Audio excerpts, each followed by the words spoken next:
What's happening, everybody? I'm here with Masa Niwa and Alan Jaeger, and we're talking about the effect that Yoshinobu Yamamoto's success is going to have on all of MLB as well as potentially youth baseball. Alan, do you want to kick it off? Because we were talking, and something you said really, kind of got me going too, about like what a watershed moment it could be, and how Yamamoto trains differently and how that might open some eyes in the United States. It's funny, I hear you say differently, and for me, it's more about normal in a way, which I know will sound funny, but no, I feel like that he represents everything, I should say, a lot of what we believe in, which is conditioning, which is building endurance, building robustness, the discipline of training. And the bottom line is this, I feel so strongly, and I've felt this way for 35 years, that like almost everything in life, everything needs a good base, a good foundation. In the training world, it always comes back to conditioning, durability, which leads to great recovery. And so I feel like Yamamoto is symbolic of that. He's someone that, and I think it's common in the Japanese culture. I think in the Dominican culture, they love to throw a lot too. And I think that the priority is on conditioning, training, durability, robustness. The rest takes care of itself. Interesting, because I know that we've gone here back and forth between, back in the day, people would throw however much, like you would throw people like back in the early days of baseball, people would throw like back-to-back games, throw a ton of innings. Then we started being very careful with folks, like from the youth level on up, pitch counts and everything. But we still haven't seen the injury rates really go down. I know that's an issue. And I know, Alan, you're a big believer in listening to your body and listening to your arm, but we've moved away from that. And then I was watching Yamamoto warm up before games, his long toss routine, his stretching, his, just like a bunch of yoga type techniques, the way he moves his body. And it seems like here we're all about like lifting more, throwing harder, throwing with large intent for velocity on almost every throw. It seemed different the way I was watching Yamamoto warm up. Masa, do you have any insight into anything about how Yamamoto developed? Yeah, one thing when he came to MLB 2 years ago, he doesn't do any strengths, no powerlifting stuff, more like a focus on flexibility. It's different in Japanese baseball as well. Depend on player, depend on type of the body, different preparation will be fit. But the long toss for sure, most Japanese pitcher, not only Japanese pitcher, but also like Ichiro that long toss too before the game or before the play catch. So yeah, maybe long toss kind of one was kind of traditional way Japanese, not only pitcher, but also position player, doing their long toss. Is there more of a focus, do you think, on listening to your body and like being more one with your body or feeling in touch with everything? Or is that just, I'm just making stuff up? Or is that just Yamamoto? Yeah, Yamamoto is more like, okay, most of the pitcher want to see how the exactly ball spin. Of course, maybe shoulder thing. So of course, how to train the shoulder out. Yeah, of course. But also they want to see how the ball spin. If you have a two back spin, you can see the ball is more like goes to further and then So then if we more like a spin arcs, maybe it's a little bit off, maybe something going right, going left. So they want to make sure how the ball spin, just make sure how the going well. So that's another benefit of long toss, obviously, Alan, as you well know, is that everything's exaggerated, right? Like if you're throwing long distances, you can see if the spin axis is off because you see the ball going in different areas. You're not going to hit your partner. Well, yeah, number one, when you're long tossing, to Masa's point, not only you're seeing the spin, but also you're in what's called space, right? Your mind is free, your body is free, you're allowing your body to move naturally. Feedback obviously is massive, whether it's spin or not. Height, what's called proprioception, right? Adapting to your release point as you go up and as you go down. You can't replicate that inside somewhere into a net. And also, I was thinking when you were asking Masa that first question, long toss to me is also symbolic of this whole topic. When you long toss and you go out to 220, 230, 250, 280, 300 plus, well, what are you doing? You're allowing your body time and reps, right, to get into that conditioning. And obviously you have to be in condition to do it. Versus you go out to 90 feet, 120 feet, you throw the ball on a line, there's not a lot of variability. It's a very short workout. And I think that's so long toss in a way, even though there's a load of other reasons we can talk about long toss, but ironically, or not so ironically, it's very symbolic of this topic today. In Japanese culture, I know for years there had been like this American attitude that in like Koshin and stuff that look at all these pitch counts, look how many pitches these guys are throwing. And that's got to be terrible for you. I know in Japanese baseball, though, pitchers are pitching once a week at the MPB level, right? Like you're going once a week. So you have a little bit more rest in between, more throwing in between, and fewer injuries, despite the fact they've grown up with probably more throwing. And then you see Yamamoto come in and not only willing to throw in the 18 inning game after he started, then pitching in game 6, throwing 95, 96 pitches and coming back the next day on no day's rest. How much of that prepares you for that? Like how much of it, you think about running a marathon, you don't run a marathon. You don't just wake up one day and decide to run a marathon or you're going to get hurt. You build up to it. It's a lifetime thing. You think of the marathon runners that are great. They've run marathons their whole life. They're running from city to city, stuff like that. And it becomes natural to them. And there's not the injuries that you would think because your body has adapted to it and gotten used to it. And that's what you do. Is that unique to Yamamoto, or is that something that as a society we've kind of developed here that we are not letting pitchers develop in that way? Yeah, well, I mean, you nailed it, Rob. I mean, the bottom line is before there was so much emphasis on protecting the arm, pitch counts, workload management, right? All these terms we hear all the time. You went out and threw according to what your arm wanted to do. And if you have a strong arm, you tend to want to throw. Or if you love playing baseball or softball, or football or whatever sport, you love to do it. Our arms, by the way, are incredibly resilient if trained and treated well. So to your question, Rob, is like this is just part of I think what happens organically, what happens naturally, and we want to train, we want to condition. That's why we want to break the 4-minute mile, right? Whatever the marathon, 2 hours and whatever it is, people want to get better at it. So we want to train and condition. And then whether it was in the 70s, 80s, 90s, whenever things started happening with pitch counts, and then more recently with workload management, we've now artificially, in my opinion, put these constraints, as to your point, to protect the arm. And I have a saying, which is what we're doing is we're protecting it from its greatest health, endurance, conditioning, arm strength, etc. So in a nutshell, I would just say that we need to go back to our roots. We need to trust nature. We need to trust our bodies. We need to allow the athletes to train and condition. Last night, I looked up the amount of complete games over the last 100 years, and as recently even into the 70s, into the 80s, or maybe right around 80, and I know it was a 4-man pitching staff. You had guys throwing CGs like Ferguson Jenkins, Bob Gibson, 28, 29, 30 a year. So to me, this is almost as simple as it gets. If we don't, and that's why I love what Yamamoto's doing. I believe he's bringing an awareness to what's already natural, which is conditioning. The better conditioned we are, the more we can do. And it's almost like because we're protecting the athlete, or of course we're doing the opposite. We're putting them in a greater position to break down. Because to your point, do you want to build up a marathon runner so they can sprint all day or whatever? Or do you want to work on only sprinting, and then one day let's shock them and have them go 100 pitches in a game? What's been the feedback to that in Japan, though? Like, is the attitude in Koshin about how many innings people throw and how many pitches they throw? Are they saying this is great? Like, look at these high school kids, they're amazing. Or are they trying to cut back on that and thinking that that is like abusive? Yeah, first of all, when we are kids, okay, it's good or bad, not sure, but once we start playing baseball, it's like all season long. Doesn't matter winter or maybe spring, of course, playing baseball anyway. In the US, okay, during the summertime, spring and summer, kids playing baseball, and fall and the winter, basketball or football, soccer, so different sports, right?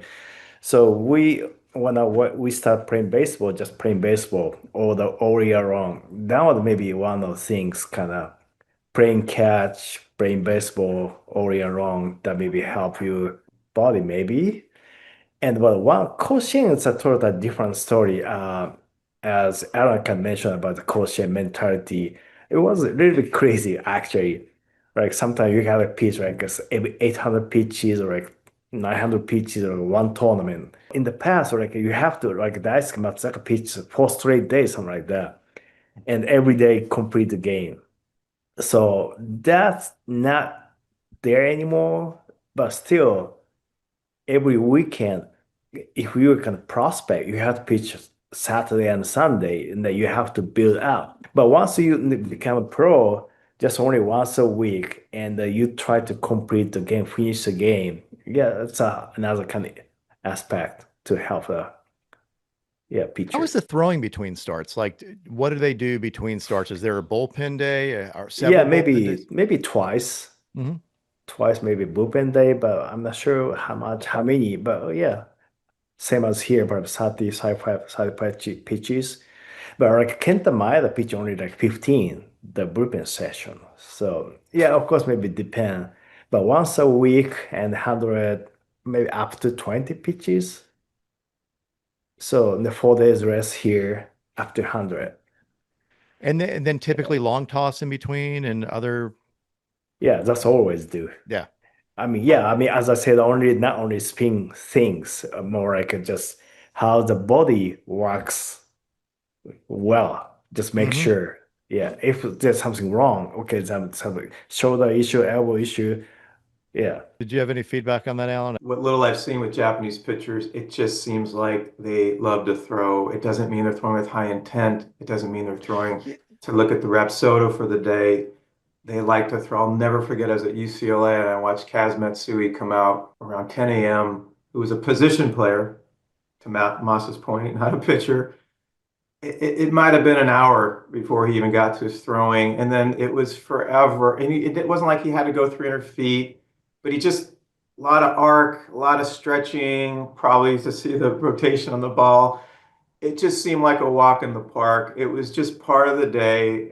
He might have been out. I have no idea. It could have been 20 minutes, could have been 30 minutes. It just seemed like that's the mentality. And again, I just keep coming back to this theme that the focus is on conditioning and being in tune with the body. And there's no one standing around with a pitch counter or a counter of how many throws you're making. It's all feel. And I feel like because we're trusting the feel and the natural part of this, the body wants to do more. And when the body wants to do more in a healthy way, it's going to build up endurance and then it's going to recover better so then it can do more again the next day. And I think that's what we call a positive cycle. And I feel like what we've done is we've put the pitchers into a negative cycle because of something you said earlier. We're just in this protect workload management world. And so I can't comment like Masa can. I can only tell you from my experience, it just feels like I always think of the Japanese culture and I think of the Dominican culture. They don't have artificial measurements per se, or they don't have, let's say, data on throwing. And I feel like they just, and also Masa made a good point. I'm not saying you have to throw year round, but if you throw year round or you throw in a way that's comfortable and you maybe deload and you're not always pitching in games, there's something to be said about staying in shape, or your arm staying in shape. I'm not saying a 12-year-old necessarily needs to throw year round, but there's something to be said about, Randy Sullivan has one of the greatest lines, the body is made to move. It wants to move. So anyway, not sure how much that helped with my Japanese background, but anyway. Well, I do think there's the thing that I'm seeing in it is that we like to measure stuff, right? Like baseball is all about measuring stuff. Our society is all about measuring stuff. Like we want to hit these metrics. You want to walk by this age. You want to do this by this age. We're going to measure how fast you can do this. We don't have a lot of patience for things we can't measure, which is, I think, it gives a mental game short shrift, but it also gives things like we're talking about listening to. How do you measure listening to your body, right? Like you can't really measure it. So since you can't measure it, we don't value it as much. This world is about individuality, right? We have to adapt to the individual. Some may want to throw for an hour, some may want to throw for 5 minutes on a given day. But that's what, to me, were measurements. I understand, of course, I understand the concept behind data and analytics and all this stuff. Try to measure or define love. Right. We could write 1,000,000 books for 1,000,000 years about what it means to feel love, and we're not going to get close. That to me is symbolic of this discussion.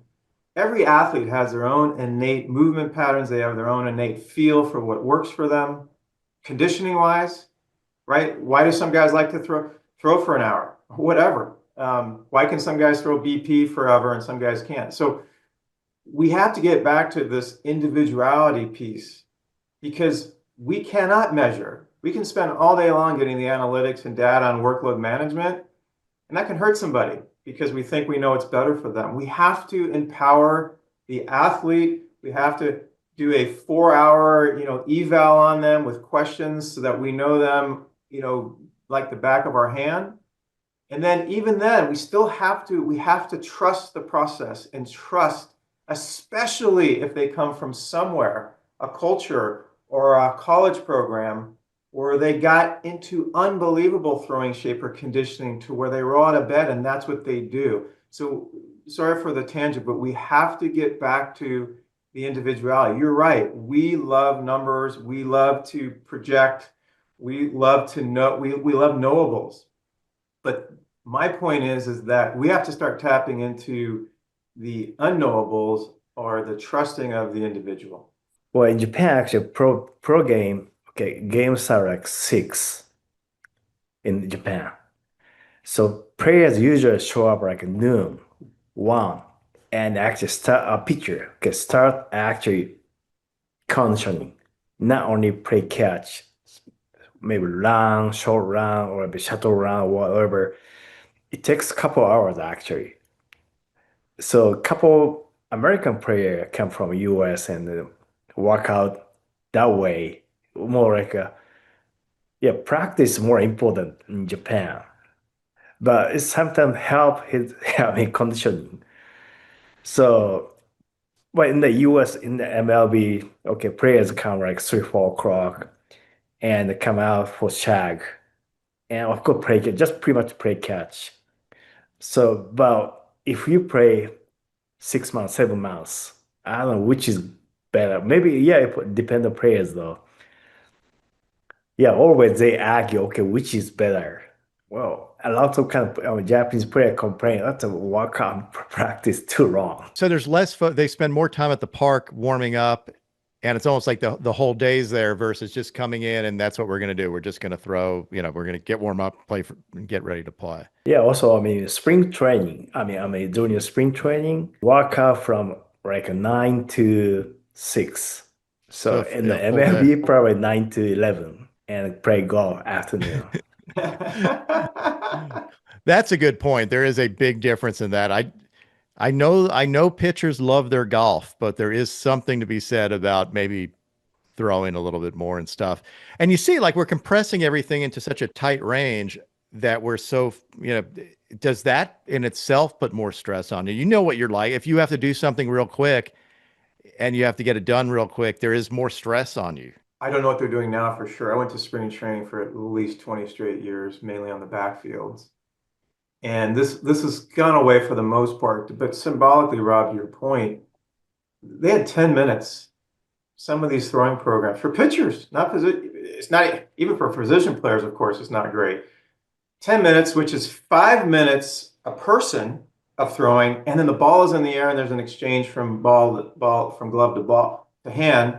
So I figure it's about 3.5 minutes of throwing, actual throwing. And throwing physically is the single most important thing a pitcher is going to do every day.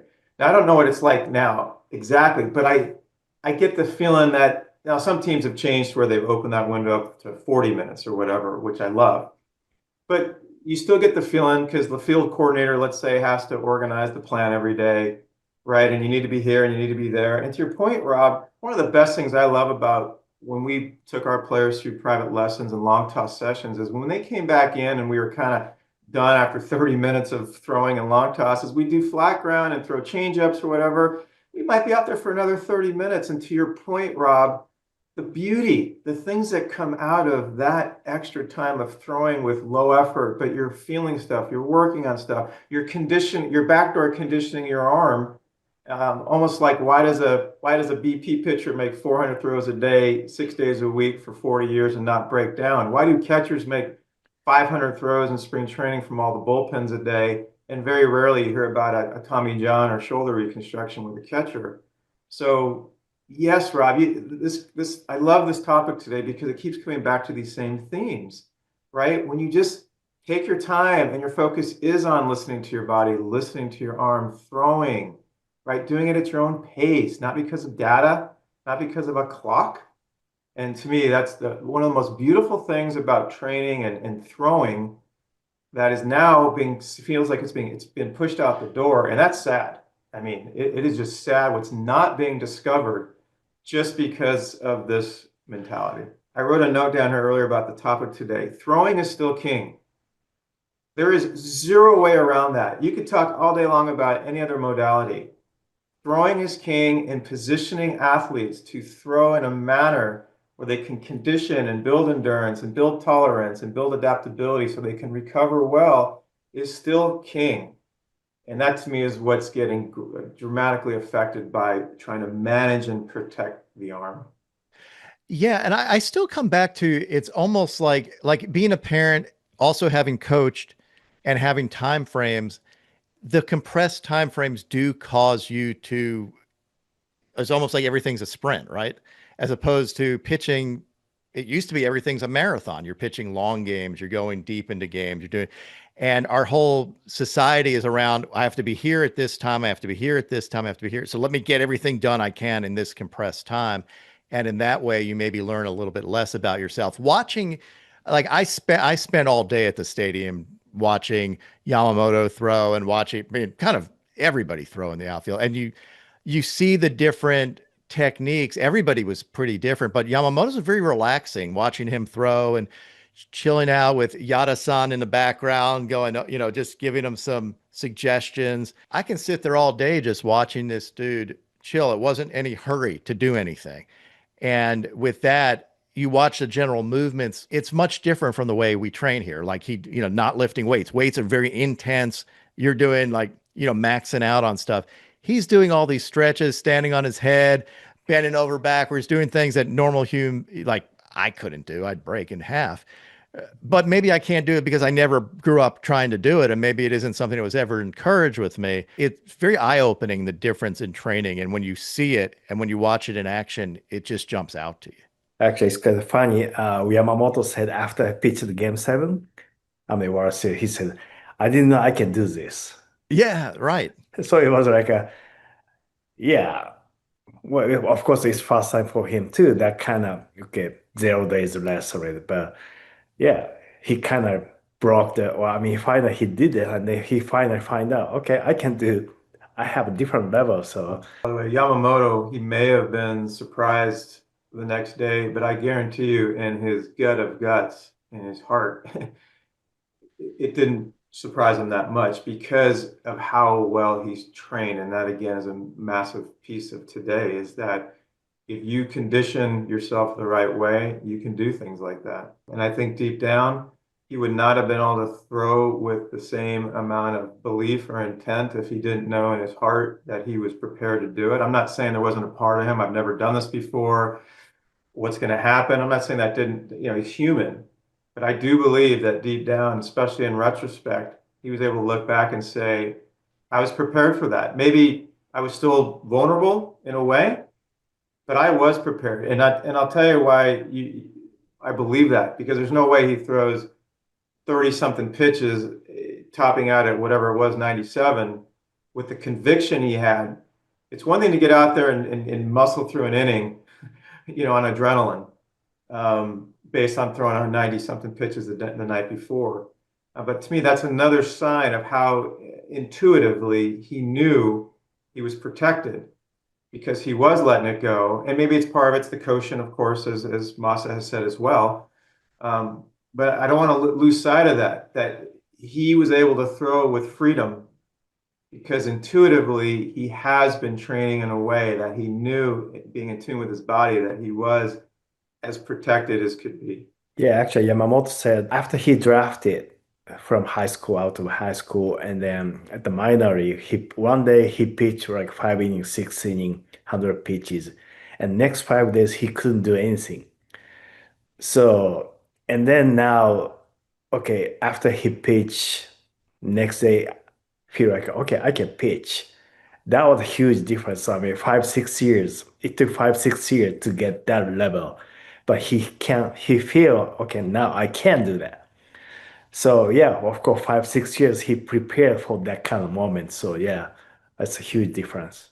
He probably inspired a lot of other pitchers here. And I think that this is why we're digging into this, because there's a lot of interest into what Yamamoto has done. And I'm seeing it open up a lot of eyes, and maybe it'll change the way people throw.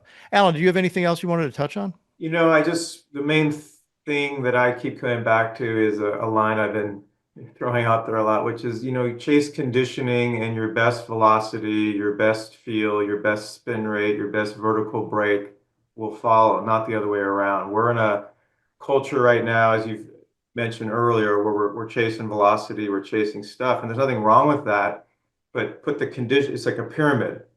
Put the conditioning as the base of the pyramid. Put that first and trust your velocity and your arm strength, your velocity and your stuff will come. And what's happening is everybody wants to run out there to the mound. I use the analogy a lot of like a fast food mentality, right? We want things fast. We were this vertical break yesterday. We want to get to this vertical break tomorrow, versus, in my opinion, even if you're in the best shape of your life and you're throwing 6 to 7 days a week, you probably shouldn't be pulling down more than, let's say, 3 days a week with high intent. And so it's almost like, I'd almost even say a 3-to-1 ratio. 3 days of conditioning, and then on that third day, you could theoretically throw with high intent. And I feel like we're in this high, I mean, guys, the season just ended, and I know I've heard about pitchers that are already back in working on their velocity, or they're working on their shaping, or they're working on their vertical break. We have a pro off-season throwing manual I know you know about. It's 5 months. Now, the first 2 months are deloading and rest and active rest, but it's still a 3-month slow burn until you get to your higher intent bullpens in January. And like, to me, there's this beautiful wave that builds leading into spring training. And I guess I'll just end on this note. I just feel like we're in a shocking the arm culture, which is why we have so many injuries now, because we're chasing stuff. Chase the conditioning, the durability, the robustness.